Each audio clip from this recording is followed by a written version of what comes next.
Hey, today we're going to be making a white chili. So instead of like a traditional chili that's got beef and tomatoes and usually like a kidney or a pinto bean, we're going to be making a roasted garlic white sauce. We're going to be using ground turkey, and we'll be using a mixture of cannellini and Great Northern beans. So you can use any white bean of your choice though. So I'm going to start by putting a little avocado oil in my Dutch oven that's heating over about medium high. And then I'm going to add 1 pound of ground turkey to it. So this is a smaller recipe for chili. It just serves 4. Usually when I do chili, I do a larger batch and it actually serves 8, but I just felt like doing 4, serving for 4 today. So I'm going to salt and pepper this side of it.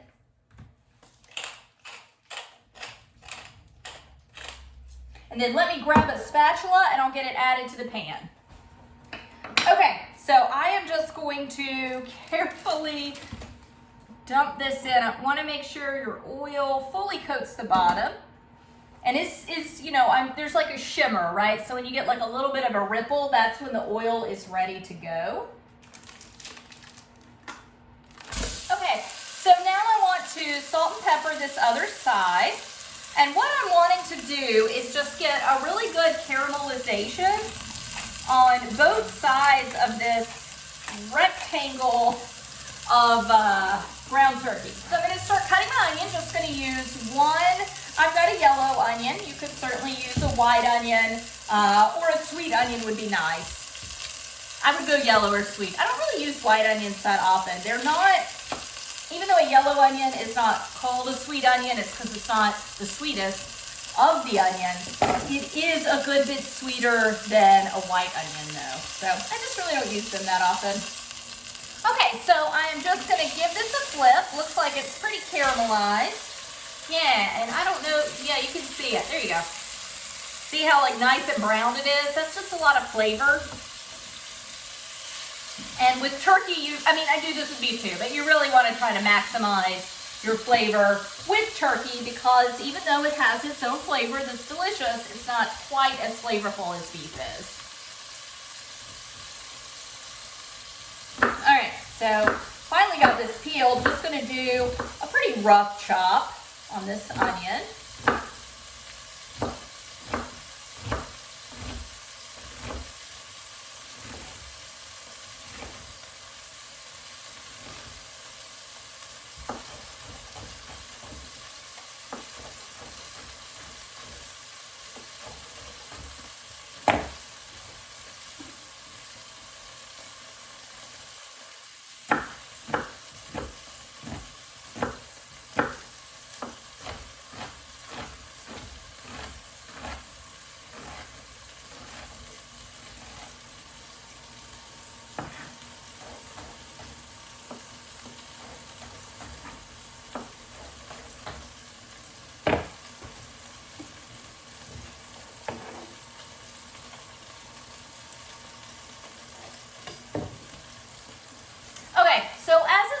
Brown on the other side, I am just going to go ahead and start breaking it up. Now, a lot of this is going to break up as it just continues to cook, but you do want to go ahead and start getting some pretty good chunks once you reach that caramelization. And you really do want to get that caramelization on both sides before you do this.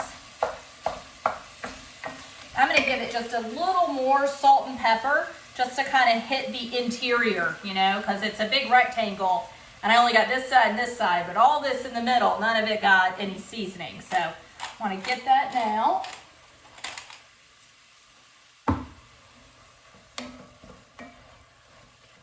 There we go.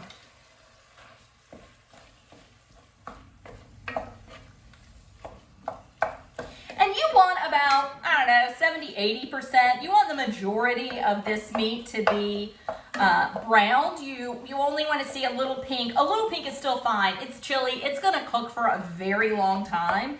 So a little bit of pink left at this point is all right. Not something I'm worried about. So most of it, you can see, most of it is brown. I have a little pink, but not a whole lot. I am just going to remove this for now.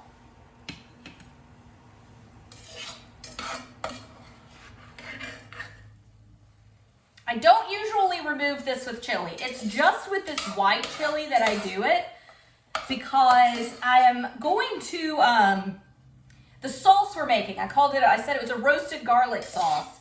And it is actually a sauce that is made pretty much, if you were with me for the chicken with 40 cloves of garlic, I'm not going to use that many, I'm only going to use 5. But it is made using that same method of getting the garlic really nice and roasted, and I'll put in the onions with that as well. But getting the garlic really nice and roasted, and I add a little more avocado oil. So getting the garlic good and roasted, making a cream sauce, or really making a bechamel, and then letting that garlic cook in it and break down, okay? So I've got 5 pre-peeled, already peeled them. One's really big, so I am gonna slice that in half. But they are whole cloves of garlic. And they're gonna go in, and this onion is gonna go in too. Actually, I'm gonna go, yeah, this onion is gonna go in too.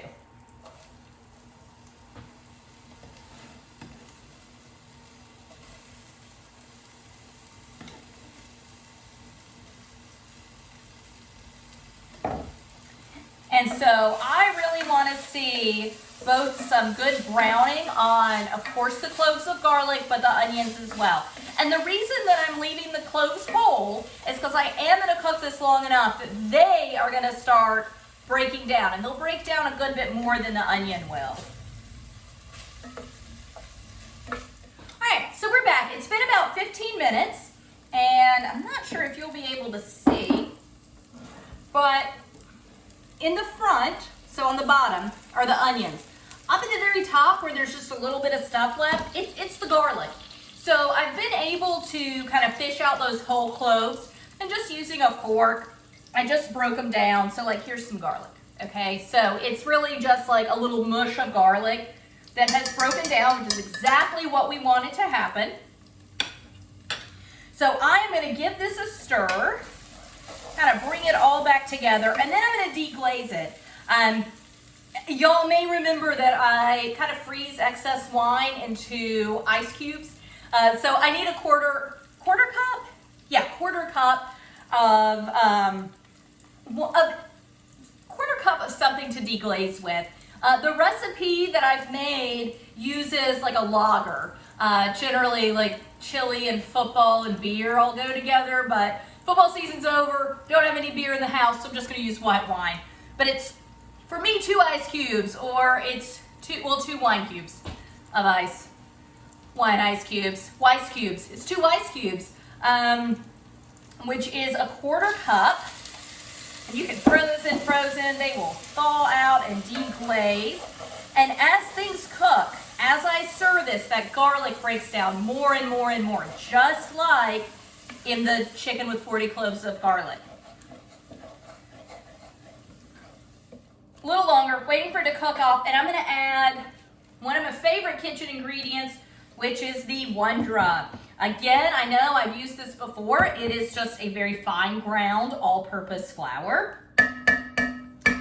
And it is great for making sauces because A, it comes in this handy little tube. You just pull out of your pantry and just shake over. And I'm just guesstimating / kind of eyeballing 2 tablespoons.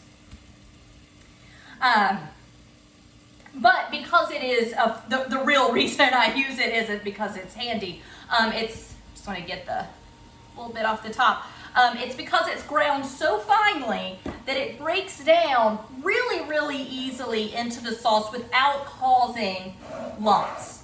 So an all-purpose flour is not necessarily going to cause lumps, but it might. A little bit bigger of a chance for it to lump up than with this. So I like to use my Wondra for this.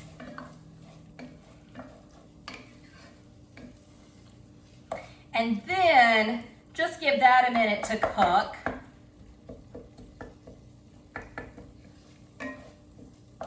And then I'm going to add half a cup of homemade chicken stock.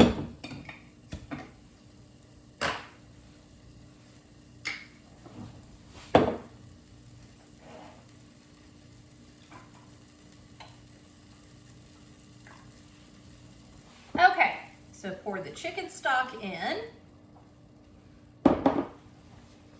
I'm using homemade chicken stock. You can use store-bought. Sorry. Didn't mean to sound elitist. It must be homemade. Not true. Using a whisk is going to help build some body with the wondra that we're cooking. More importantly, it's going to continue to get that garlic breaking down, okay? And honestly, the onions have been cooking in this so long that they are going to start breaking down as well. They're a different texture, a different consistency, so not to the extent of the garlic. But we're really, again, we're making that 40 cloves of garlic sauce. But with a few different ingredients, right? We don't do the onion and the 40 cloves of garlic.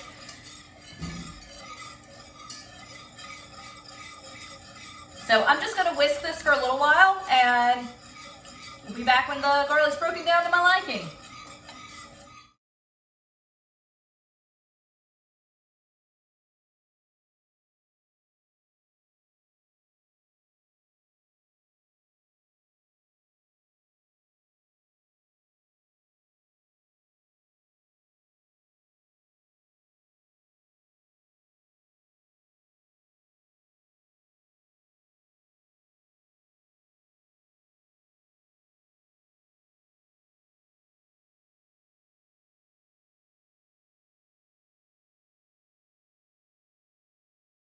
This is good. There's a lot of caramelization, so it is a fairly dark sauce. Some of what you're seeing is the bottom of the pan. A lot of caramelization. Like I said, it is a fairly dark brown sauce. But with the turkey and the white beans, and we're still going to add some cream to it, that's going to kind of lighten it up so it has the white chili look. But without doing all of the caramelization, you're missing out on a lot of flavor. So even though it technically should be called light brown chili, I'm still going to call it white chili. So to my white chili, I'm going to add in a 4-ounce can of green chilies. So these are some homemade ones from our garden this summer, but you are welcome to use the store-bought kind. Would be just fine here.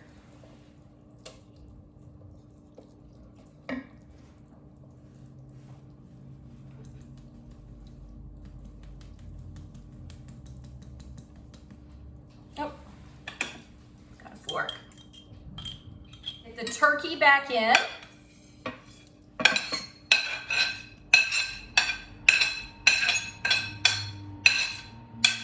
And then 2 cans of drained and rinsed white beans.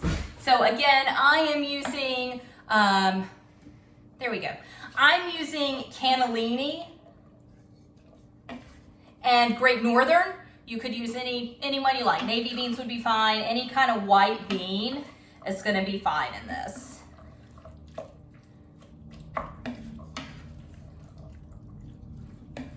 All right, so I just want to give it a good mix, and then I will get some cream added to this.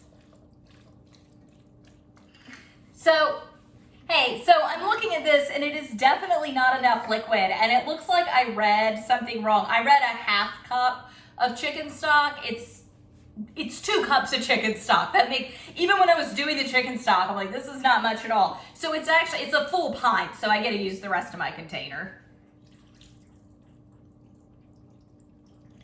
There we go. That looks a lot more like chili. I was like, this is just turkey and beans. And a ton of garlic. I mean, it smells delicious in here. Now I'm going to go ahead and add my half cup of cream. And that is what it's actually going to make it the white chili. I know, it feels like I've been teasing y'all along with that. There you go. And y'all can see it. Good. It's actually turning white. So, as with any chili, this is going to simmer for really as long as you want it to. Everything in it, it just needs to come together. The components are individually cooked. You obviously want to simmer your cream a little bit longer, but each individual component has been cooked, right? We use canned beans. We've already cooked the turkey. The garlic and onions are certainly well cooked.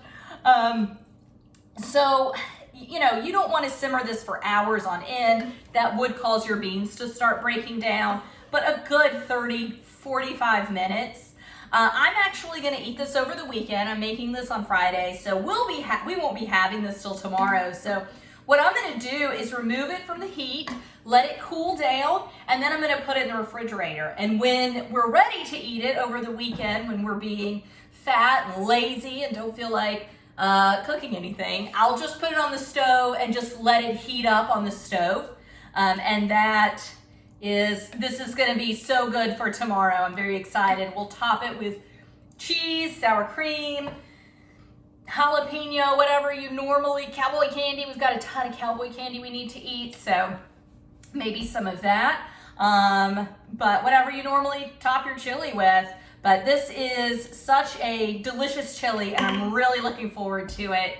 The roasted green chilies, you could do like a roasted poblano in it as well. But the roasted green chilies and that roasted garlic just go, right? Because the green chilies were pre-roasted. We roasted our own garlic, but I used the little can that I made last summer of chilies.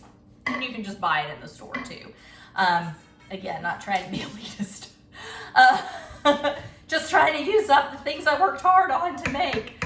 But I'm definitely looking forward to this, and I will let you know what the finished product looks like and, you know, get you a picture of it all topped up and garnished. Thank you. Bye.